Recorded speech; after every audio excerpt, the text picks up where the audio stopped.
राम राम साहब, सभी भाइयों को राम राम। क्या हाल चाल है और क्या चाल है मार्केट? और हमारे ड्राइवर भाई जो हमारे संपर्क वाले हैं, जो हमारे को जानते हैं, जिसको हम जानते हैं, तो अभी कौन भाई कहाँ पर है, कमेंट के माध्यम से बताने की कोशिश करें।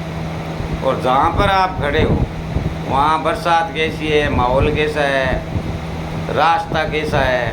क्योंकि बरसात में प्राय कर रोड टूटने का ज़्यादा वीडियो आता है कि यहाँ रोड टूट गई, यहाँ जाम लग गया।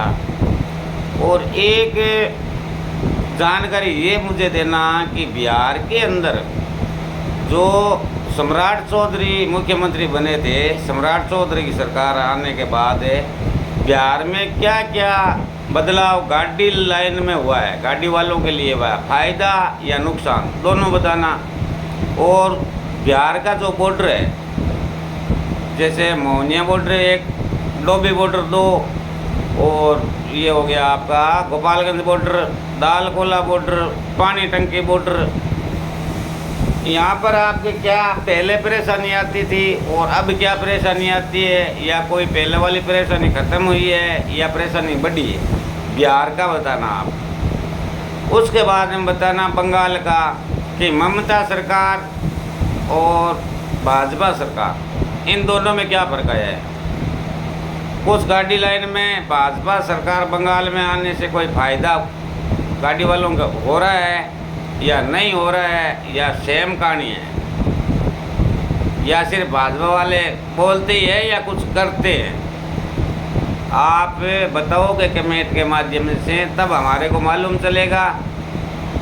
तो हम कोशिश करेंगे कि एक वीडियो सरकार के लिए बनाया जाए, जहाँ जहाँ पर नई सरकार बनी है कोशिश करेंगे वीडियो बना के उसको आगे से आगे लोगों को बोलेंगे, ज़्यादा शेयर करें ताकि बंगाल सरकार और बिहार सरकार तक पहुंच जाए। ये हमारे ट्रक मालिक रामदेव जी कांकड़, गांव कुचौर, निवासी बीकानेर, मतलब गांव तो कुचौर है, अगुणी, रहते बीकानेर में। आज से नहीं, इनका जन्म भी मेरे को लगता है बीकानेर में हुआ था। 2001 से बीकानेर रहते हैं, सह परिवार सहित। इनके पास 12 टायर गाड़ी है और एक 16 टायर गाड़ी है। पुराने मोटर मालिक हैं। 16 टायर गाड़ी इनके पिताजी चलाते हैं, 12 टायर गाड़ी ये खुद चलाते हैं। अच्छे व्यवहारिक आदमी हैं। जब से मेरी इनके साथ जान पहचान हुई है, उस दिन से आज के दिन तक जो मैंने इनको देखा है, तो एक बात की शोभा कर सकता हूँ कि व्यवहार सही है। और जिस आदमी की एक बात की शोभा होती है, वहाँ पर एक बुराई भी होनी चाहिए, क्योंकि हर आदमी में एक कमी होती है। तो इनकी क्या कमी है वो मैं बता देता हूँ। इनकी कमी है, बताऊं? रामदेव जी बता दूंगे। बता दो। राम नहीं मानते, सुनकर बड़ी है तो थोड़ा सा लूज समझते हो ना, थोड़ा सा लूज, चलने में लूज। जहाँ पर आप पहुँचोगे 4 दिन से, हमारे रामदेव जी पहुँचेंगे 5 दिन से। इतना ही लूज हो या ज़्यादा हो? एक दिन लेकिन खासियत ये है कि खुद से गाड़ी में लोड किया हुआ माल से इन चीज़ों की ध्यान पूरी रखते हैं। इसलिए हम विश्वास करके महंगा सस्ता कैसा भी माल हो, इनकी गाड़ी के अंदर हम भरवा देते हैं। और मैं सभी ट्रांसपोर्टर भाइयों से कहना चाहता हूँ, गाड़ी चाहे आप एक कम लगाना, लेकिन लगाना जो माल आपका पार्टी का सेफ पहुँचाए। पार्टी की तरफ से कोई शिकायत ना आए कि मेरा माल डैमेज कर दिया या गाड़ी ज़्यादा लेट पहुंच गई जिससे मेरा नुकसान हुआ, जिससे मेरा माल का भाव टूट गया या भाव बढ़ गया, जो भी है टाइम का जो काम होगा वही शोभनीय होगा। तो गाड़ी आप ट्रांसपोर्टर भाई लगाएं तो ऐसी लगाएं कि जो पार्टी आपसे गाड़ी लेती है दूसरी बार आपसे ही ले। मेरे ये कभी लालच नहीं है कि मैं ट्रांसपोर्टर हूँ तो सभी मेरे पास आए, और एक ट्रांसपोर्ट से कोई काम नहीं होता है। लेकिन कमीशन के लालच में चलती फिरती गाड़ी या आउट ऑफ स्टेट की गाड़ी लालच में आकर मत लगाना।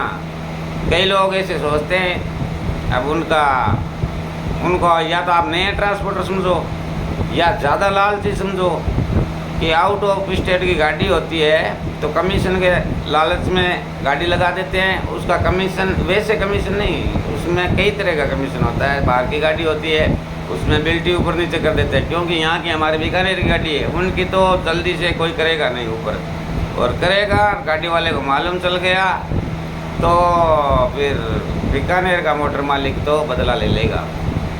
तो इसलिए बीकानेर की गाड़ी का जल्दी से कोई ट्रांसपोर्टर नहीं करेगा। और मैं तो ये कहता हूँ कोई भी हो, कमीशन आपको कम लगता है तो मांग कर 1500 ज़्यादा ले लो, लेकिन बेल्टी ऊपर का ख्याल तक मत दिमाग के अंदर लेकर आओ। वह बेल्टी आपके कहीं ना कहीं नुकसान करेगी, या आपकी पार्टी टूटेगी या गाड़ी टूटेगी या कहीं आपके अन्य जगह नुकसान हो जाएगा। इस बात का ध्यान दें। और रामदेव जी आप कुछ कहना चाहते थे, बोलिए क्या कह रहे हो? मैं तो नहीं कह दिया उनको। आप बताओ ना, आप यूपी जाते हो, बिहार जाते हो, झारखंड जाते हो, बंगाल जाते हो। बंगाल में तो भाजपा में फर्क है, कौन तो फर्क है। दिन में पहले बंगाल में गाड़ी चलती नहीं थी, अच्छा अब दिन में झमाझम चलती है, कोई दिक्कत नहीं। अच्छा, पहले ममता सरकार में इनका कहना है कि बड़े ट्रक के आउट ऑफ राज्य का दिन में बंगाल में सफ़र नहीं काटते थे, और अब भाजपा सरकार आने के बाद में दिन में बड़े ट्रक चलते हैं, सफ़र काटते हैं, और इनका कहना है कोई दिक्कत भी नहीं आती है। तो क्या रामदेव जी वो दिन में आपको ट्रैफिक वाले परेशान करते थे, जगह जगह बोर्ड लगाए हुए पुलिस वाले खड़े रहते थे, 20 रुपया से लेके 100 रुपया, 500 रुपया, 1000 रुपये के लिए गाड़ी रोक के खड़े हो जाते, वो नहीं है अभी? अभी कोई नहीं है रोड पे, हट गए सब। सुनना पड़ा है, देखा है तो गाड़ी को कोई देखता ही नहीं। अच्छा, गाड़ी को नहीं रुकवाते। गाड़ी को नहीं रुकवाते। जैसे मैं एक उदाहरण के तौर से आपसे पूछूं कि आसनसोल के अंदर लाइट पर पुलिस वाले खड़े रहते थे, गाड़ियों को परेशान करते थे, वो नहीं अभी? अभी खड़े रहते हैं, वरना गाड़ी वाले गाड़ी को नहीं रोकते हैं। गाड़ी को नहीं रोकते। और आरटीओ में कहाँ कहाँ सुधार हुआ है बंगाल में और कहाँ नहीं हुआ है? सबसे पहला नंबर आसनसोल का आता है। आरटीओ का भी वही हाल है। आरटीओ का भी वही हाल है, सब जगह या सिर्फ आसनसोल? आसनसोल था। अच्छा, पहले ही आसनसोल बदमाशी थी, और अभी भी भाजपा सरकार आने के बाद भी आसनसोल बंगाल का जो आरटीओ है वहाँ फुल दादागिरी, फुल भ्रष्टाचार, रिश्वतखोरी यदि अभी भी चल रही है। यदि मेरा वीडियो भाजपा का कोई भी नेता सुन रहा है, और ख़ास तौर से यदि बंगाल का भाजपा का कोई भी नेता, विधायक, सांसद या कोई भी मंत्री, कैबिनेट मंत्री, मुख्यमंत्री कोई भी सुनता है, तो आप सुधार करना चाहते हो, जनता को प्रॉब्लम से, जनता की प्रॉब्लम ख़त्म करना चाहते हो, तो सबसे पहले आप आसनसोल आरटीओ पर कार्रवाई करें। अब उसकी कहानी मैं बताता हूँ क्या है। उस आरटीओ को ये मतलब नहीं है कि आपकी गाड़ी का कागज़ सही है या नहीं है, आपकी गाड़ी अंडरलोड है या नहीं है, आपकी गाड़ी हाइट है या नहीं है, कोई मतलब नहीं। उनको जो पैसा लेना है वो लेगा ही लेगा।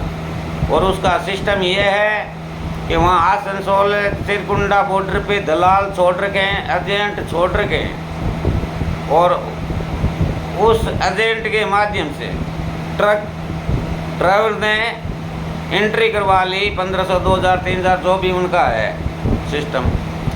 तो आपकी गाड़ी ओवरलोड है तो भी जाएगी, कागज़ खत्म है तो भी जाएगी, हाइट है तो भी जाएगी, आपको कोई नहीं रोकेगा। और आपने गलती से उन दलालों से उन एजेंटों से आसनसोल आरटीओ की यदि एंट्री नहीं करवाई है तो आपकी गाड़ी पकड़ी जाएगी और 50,000 60,000 ऐसे चालान की धमकी दी जाएगी कि इतना बड़ा आपका चालान होगा। फिर ड्राइवर बोलेगा साहब ऐसे मत करो, किसी सेटलमेंट करो, तो सीधा 30,000 में आएगा। बोले 30,000 रुपये दे और दो। ये दादागिरी फुल चल रही है। और अभी वर्तमान समय में 2-4 गाड़ियाँ का ऐसा केस आया था जो हमारे संज्ञान में है। और एक गाड़ी हमारे भाईचारा all India truck operator welfare association की गाड़ी पकड़ी थी, तब हमारे को खुल कर ये भ्रष्टाचार रिश्वतखोरी बंगाल आसनसोल आरटीओ की सामने आई। रविवार के दिन गाड़ी आरटीओ की थी, अंदर प्राइवेट लोग थे और उन्होंने हमारी गाड़ी का एसोसिएशन की गाड़ी का फाइल लेके चले गए और गाड़ी को पार्किंग में लेकर जाने की कोशिश करी, लेकिन हमारे जागरूक ड्राइवर मोटर मालिक था वो वह गाड़ी नहीं लेकर गए, फाइल दे दिया। जब उन्होंने मोटर मालिक ने शिकायत किया, ट्रांसपोर्ट कमिश्नर, परिवहन मंत्री और मुख्यमंत्री और वहाँ के कलेक्टर, वहाँ के पुलिस कमिश्नर सबको जब कंप्लेंट डाला तब मालूम चला, जब वो आरटीओ साहब खुद वहाँ पर आए और उन्होंने अपनी गलती मानी और ऑन ड्यूटी पे वो छुट्टी पे गया हुआ था और उन्होंने बोला कि मैं नहीं था, कोई दूसरे लोग थे, वो आपकी फाइल ले गए। 2 दिन गाड़ी खड़ी रही, मामला चल रहा है अभी भी और आरटीओ ने फाइल तो वापस कर दी थी ड्राइवर को 0-0 में। पैसा तो फिर लेने का सवाल ही पैदा नहीं होता है। लेकिन यदि भाजपा सरकार और बंगाल के उच्च अधिकारी और मंत्री और कलेक्टर और पुलिस कमिश्नर यदि उस आसनसोल आरटीओ पर कड़ी कार्रवाई करे तो वह सीधा घर जाता है, सीधा सस्पेंड होता है और उसकी प्रॉपर्टी की जांच हो जाए तो करोड़ों रुपये का घपला वहाँ पर निकलेगा। धन्यवाद, राम राम सभी साथियों को। और ऐसी जानकारी आपको इस चैनल पर हमेशा मिलती रहेगी। जिस भाई ने चैनल फॉलो नहीं किया है फॉलो करें, सब्सक्राइबर करें। धन्यवाद।